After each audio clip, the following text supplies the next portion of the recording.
Assalamualaikum warahmatullahi wabarakatuh. Perkenalkan, saya Puji Kadina dengan NIM 221230048. Dan pada kesempatan kali ini saya akan mempresentasikan proyek UAS dari mata kuliah Digital Product Management dengan judul Perancangan Ulang UI/UX Fitur Pelayanan Pemerintah Daerah pada website Diskominfo Kota Pontianak menggunakan metode Design Thinking. Perkembangan teknologi informasi ini mendorong instansi pemerintah itu berbondong-bondong beralih ke layanan digital berbasis website ataupun mobile.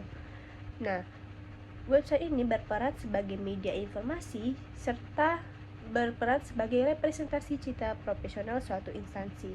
Nah, salah satu website yang digunakan atau yang dihasilkan oleh Diskominfo Kota Pontianak yaitu adalah website Teman Disko. Nah, dari hasil observasi pada website ini itu ditemukan beberapa kelemahan. Yang pertama, menunjukkan tampilan yang kurang modern, lalu ada struktur informasi dan navigasi yang belum jelas, dan juga serta belum ada pemisahan antara fitur internal dan eksternal yang membuat pengguna itu bingung. Mereka harus menggunakan fitur internal atau eksternal karena pada di website lama itu kedua fitur itu digabung. Nah, untuk mengatasi hal tersebut, dilakukan itu redesign UI/UX menggunakan pendekatan metode design thinking. Nah, tujuannya itu adalah menghadirkan website yang modern, informatif, mudah digunakan, serta memperkuat citra pemerintah Kota Pontianak sebagai instansi yang adaptif terhadap perkembangan digital. Perumusan masalah. Yang pertama itu apa saja permasalahan utama yang dihadapi pengguna dalam mengakses dan menggunakan website tersebut. Lalu yang kedua, bagaimana merumuskan kebutuhan pengguna melalui metode desain thinking untuk menciptakan desain yang lebih adaptif dan modern. Terdapat 3 batasan masalah. Yang pertama, hanya berfokus pada redesign UI/UX pada website Teman Diskominfo Kota Pontianak. Lalu yang kedua, aspek yang dikaji itu meliputi tampilan visual, tata letak, navigasi, struktur informasi, serta kemudahan pengguna. Yang ketiga, responden yang dilibatkan dalam tahap empathize dan TS itu dibatasi pada pengguna umum dan pegawai Diskominfo Kota Pontianak yang pernah menggunakan atau mengakses website Teman Disko. Metode penelitian ini menggunakan design thinking, yaitu ada 4 tahapan. Yang pertama itu tahapan empathize, yaitu tahapan memahami kebutuhan pengguna. Nah, di sini kami memberikan 3 kuesioner kepada 5 pengguna di sana. Dengan pertanyaan yang pertama, kesan pertama yang Anda rasakan ketika membuka website itu seperti apa, lalu fitur apa saja yang perlu diperbaiki, lalu bagaimana pengalaman pengguna saat menggunakan website Teman Disko tersebut. Nah, dari hasil wawancara menunjukkan beberapa permasalahan nih. Yang pertama, pengguna ASN mengalami kesulitan membedakan layanan internal dan eksternal. Lalu yang kedua, tombol navigasi yang tidak terlihat serta kurangnya kejelasan alur pengisian formulir dan feedback interaktif. Oke, di sini kita masuk ke user persona. Nah, di sini yang pertama itu ada Andi, umur 34 tahun, bekerja sebagai ASN atau staf teknis organisasi pemerintah daerah. Nah, deskripsinya itu Andi itu staf humas yang sering membutuhkan sistem transparansi. Jadi dia sering berhubungan dengan kegiatan luar ataupun antar instansi. Nah, kebiasaannya itu mengajukan pemerintah dokumentasi kegiatan OPD melalui portal, mengecek status permintaan, sering mengakses website, dan juga menyesuaikan permintaan dengan cepat jika ada revisi. Terus juga ini ada Ari. Ini adalah mahasiswa magang di OPD juga. Lalu yang ketiga itu ada Siti. Ini ASN berumur 32 tahun. Sama dia adalah staf teknis organisasi pemerintah daerah. Nah, dari 3 user persona tersebut disimpulkanlah masalah ataupun kita definisikan apa saja sih masalah-masalah yang dialami pengguna. Nah, adapun yang pertama itu desainnya tidak menarik. Nah, yang kedua, button kembali tidak sesuai. Lalu ketiga, fitur pada halaman utama terlalu banyak. Yang keempat, tampilan kurang interaktif. Yang kelima, font diperjelas. Lalu yang keenam, bingung membedakan fitur eksternal dan internal. Lalu juga alur navigasinya yang kurang jelas. Nah, dari pain points tadi dapat kita simpulkan solusi yang harus kita laksanakan ataupun how make me. Yang pertama itu menciptakan desain website yang modern dengan warna layout dan elemen visual yang konsisten. Lalu yang kedua, mendesain ulang tombol kembali agar lebih terlihat dan mudah digunakan. Lalu yang ketiga, mengelompokkan fitur internal dan eksternal untuk tampilan yang lebih sederhana. Lalu yang keempat, menambah animasi dan efek ringan guna untuk meningkatkan interaksi pengguna. Lalu yang kelima, menggunakan font yang mudah dibaca dengan ukuran dan warna kontras yang tepat. Lalu memberikan pembeda visual seperti icon atau warna. Nah, yang terakhir itu menyusun ulang struktur navigasi. Oke, masuk ke tahap ideat. Nah, tahap ideat ini yaitu adalah tahap yang menghasilkan berbagai ide dan alternatif solusi dari permasalahan-permasalahan yang sudah kita petakan tadi melalui define.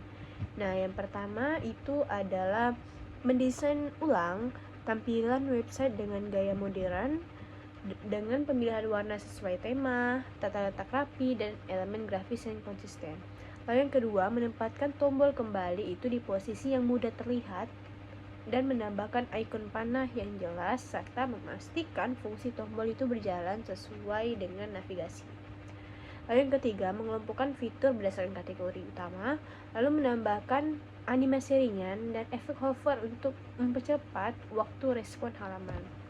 Yang kelima itu menggunakan font sans serif modern seperti Poppins, menyesuaikan ukuran teks sesuai dengan hierarki informasi dan menjaga konteks warna antara teks dan latar belakang. Lalu yang keenam itu menambah icon berbeda pada tautan eksternal dan internal. Lalu yang ketujuh itu mendesain ulang struktur menu navigasi, menambahkan breadcrumb untuk menunjukkan posisi halaman. Dan ini adalah peta setiap fitur yang ada di website Teman Diskominfo.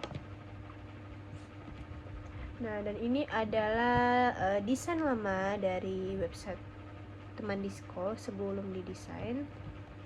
Nah, ini adalah wireframe yang akan kita rancang nantinya untuk menjadi sebuah prototype. Nah, dan juga ini adalah mockup.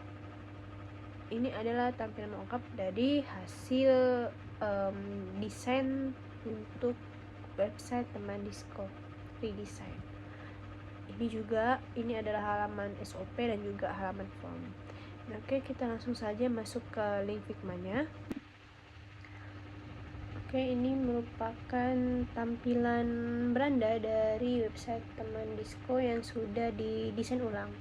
Nah, di sini terdapat dua kategori layanan. Yang pertama itu layanan eksternal, yaitu layanan yang diperuntukkan bagi masyarakat dan institusi di luar pemerintah Kota Pontianak. Lalu yang kedua itu adalah layanan internal, yaitu layanan yang diperuntukkan bagi seluruh perangkat daerah di pemerintah Kota Pontianak. Nah, pada website sebelumnya itu layanan internal dan layanan eksternal itu digabung di satu halaman. Jadi membuat pengguna itu bingung apakah mereka harus masuk ke layanan internal ataupun layanan eksternal. Nah, dan ini itu contoh-contoh kategori layanan internal. Yang pertama itu ada hosting dan subdomain, fasilitas publikasi, collocation server, asesmen keamanan sistem informasi, permohonan email ASN, surat perangkat daerah, dan yang lainnya. Nah, kita mencoba salah satu fitur. Yang pertama itu ada hosting dan subdomain. Nah, di sini itu ada halaman SOP dan dimana ini kita bisa klik saya mengerti.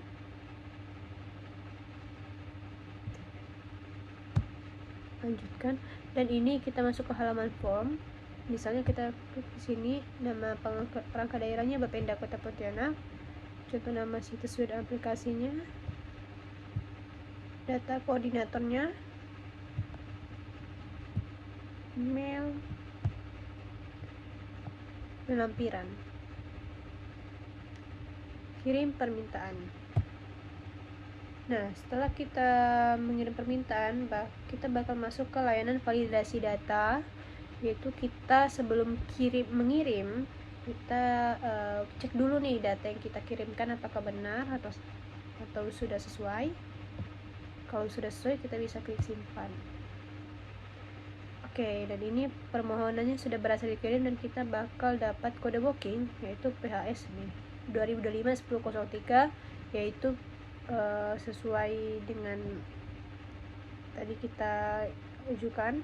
Terus misalnya kalau kita mau lacak status layanan kita,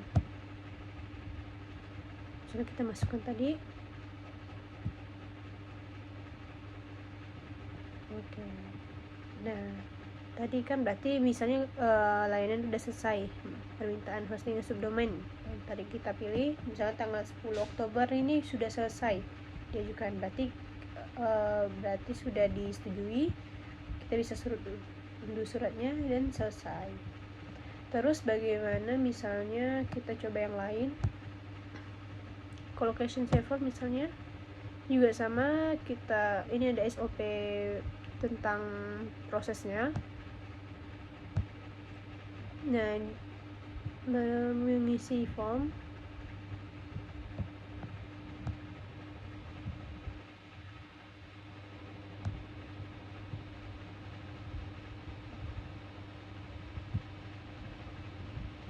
lampirkan surat, kirim permintaan. Nah, ini sama, kita masuk ke halaman validasi data juga.